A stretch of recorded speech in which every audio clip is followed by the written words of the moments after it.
కేంద్ర ప్రభుత్వం దేశ బడ్జెట్లో తెలంగాణకు అన్యాయం చేసిందని సంగారెడ్డి పాత బస్టాండ్ వద్ద అంబేద్కర్ విగ్రహం వద్ద కాంగ్రెస్ శ్రేణులు నిరసన తెలిపారు.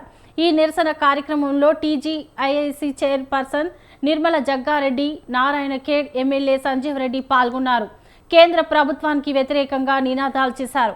ప్రధాని మోదీ దిష్టిబొమ్మను దహనం చేశారు. తెలంగాణ నుంచి కోట్లలో పన్ను కడుతున్న కేంద్ర ప్రభుత్వం కపట ప్రేమ చూపిస్తోందని నిర్మల జగ్గారెడ్డి విమర్శించారు. సీఎం రేవంత్ రెడ్డి, ఆర్థిక మంత్రి బట్టి విక్రమార్క ఢిల్లీ వెళ్లి తెలంగాణకు బడ్జెట్లో నిధులు కేటాయించాలని అడిగినా కేంద్రం మోసం చేసిందని చెప్పారు. కేంద్రం నుంచి బీజేపీ ఎంపీలు, మంత్రులు కేంద్రం నుంచి ఏం తీసుకొచ్చారో ప్రజలకు సమాధానం చెప్పాలని నిర్మల డిమాండ్ చేశారు.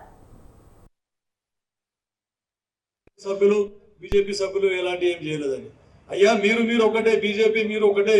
మీరు గతంలో ప్రభుత్వంలో ఉన్నప్పుడు మీరు కేంద్ర ప్రభుత్వం మీద ఏదో కారణాలు నెపం చూపించి మీరు ధర్నా చేయడం జరిగింది మీరు అధికారంలో ఉన్నప్పుడు. మరి ఈ రోజు మీరు ప్రతిపక్షంలో ఉన్నారు. మాకంటే ముందు మీరు స్పందించవలసిన అవసరం ఉన్నది. మీరు రావాలి, ఈ రోజు వచ్చి కేంద్ర ప్రభుత్వం మీద మీరు కూడా ధర్నాలు అవన్నీ చేయవలసినది, ప్రశ్నించవలసిన మీకు బాధ్యత మీకు లేదా అని చెప్పేసి నేను అడుగుతా ఉన్నా. కాబట్టి ఇప్పటికైనా కేంద్ర ప్రభుత్వం కళ్ళు తెరిచి ఈ కేంద్ర ప్రభుత్వం 50 లక్షలు మనకు బడ్జెట్ ఇవ్వడం జరిగితే దాంట్లో ఒక్కటి కూడా మనకు రాలేదు.